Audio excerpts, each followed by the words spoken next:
കർണാടക ധർമ്മസ്ഥലയിലെ കൊലപാതക പരമ്പര സംബന്ധിച്ച വെളിപ്പെടുത്തൽ രാജ്യത്തെയാകെ നടുക്കിയതാണ്. മുൻ ശുചീകരണ തൊഴിലാളി വെളിപ്പെടുത്തിയ കാര്യങ്ങൾ വാസ്തവമാണെന്ന് വ്യക്തമാക്കുന്ന തെളിവുകളാണ് പുറത്തുവരുന്നത്. ശുചീകരണ തൊഴിലാളി ചൂണ്ടിക്കാട്ടിയ സ്ഥലത്ത് നിന്നും തലയോട്ടി പുറത്തെടുക്കുന്ന ഞെട്ടിപ്പിക്കുന്ന ദൃശ്യം ന്യൂസ് 18 ലഭിച്ചു. ബലാത്സംഗത്തിനിരയായ 100ഓളം യുവതികളുടെയും പെൺകുട്ടികളുടെയും മൃതദേഹങ്ങൾ വിവിധ ഭാഗങ്ങളായി കുഴിച്ചുമുടിയെന്നായിരുന്നു വെളിപ്പെടുത്തൽ. വെളിപ്പെടുത്തൽ നടത്തിയ തൊഴിലാളിയെ കനത്ത പോലീസ് സുരക്ഷയിൽ ബെൽത്തങ്ങാടി കോടതിയിൽ ഹാജരാക്കി.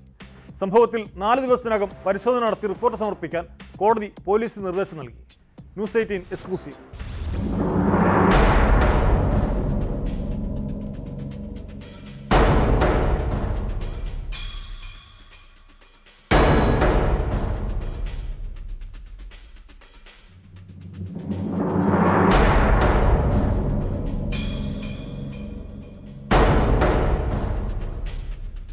ആയിരത്തി 1995 മുതൽ 2014 വരെയുള്ള കാലഘട്ടത്തിൽ ധർമ്മസ്ഥലയിൽ ക്രൂര ബലാത്സംഗത്തിനിരയായി കൊല്ലപ്പെട്ട 100ഓളം യുവതികളുടെയും പ്രായപൂർത്തിയാകാത്ത പെൺകുട്ടികളുടെയും മൃതദേഹം കുഴിച്ചുമൂടിയെന്നായിരുന്നു മുൻ ശുചീകരണ തൊഴിലാളിയുടെ വെളിപ്പെടുത്തൽ. തികച്ചും അവിശ്വസനീയമെന്ന് തോന്നിയേക്കാവുന്ന സംഭവത്തിൽ ഞെട്ടിപ്പിക്കുന്ന തെളിവുകളാണ് ഇപ്പോൾ പുറത്തുവരുന്നത്. ശുചീകരണ തൊഴിലാളി ചൂണ്ടിക്കാട്ടിയ സ്ഥലത്തു നിന്നും മൃതദേഹാവശിഷ്ടമായ തലയോട്ടി പുറത്തെടുത്തു. ഇതിന്റെ ദൃശ്യങ്ങൾ ന്യൂസ് 18 ലഭിച്ചു.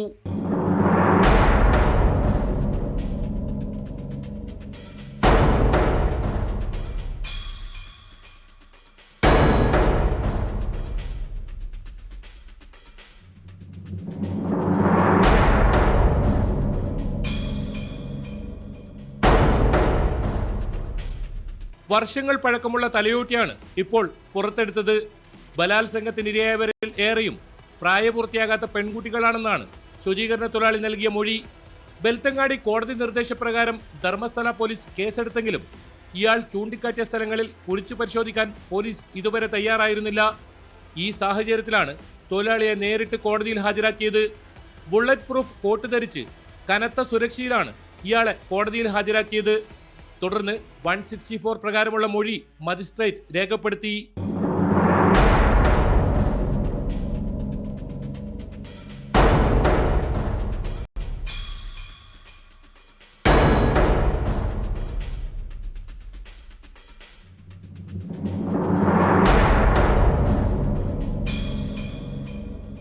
ശുചീകരണ തൊഴിലാളി ചൂണ്ടിക്കാട്ടിയ സ്ഥലങ്ങളിൽ 4 ദിവസത്തിനകം പരിശോധന നടത്തി റിപ്പോർട്ട് സമർപ്പിക്കാനാണ് കോടതി ഉത്തരവ്. ഇതിനിടയിൽ 2001 മുതൽ 2013 വരെയുള്ള കാലയളവിൽ മാത്രം 484 പേർ ധർമ്മസ്ഥലയിൽ കൊല്ലപ്പെട്ടതായാണ് വിവരാവകാശ നിയമപ്രകാരം പോലീസ് നൽകിയ കണക്കിൽ പറയുന്നത്. അസ്വാഭാവിക മരണം, ആത്മഹത്യ, കാണാതാകൽ എന്നിങ്ങനെയാണ് FIR-കളിൽ പറയുന്നത്. അതേസമയം കേസുകളിൽ ഒരു പ്രതികളെ പോലും ഇതുവരെ പിടികൂടിയിട്ടില്ല.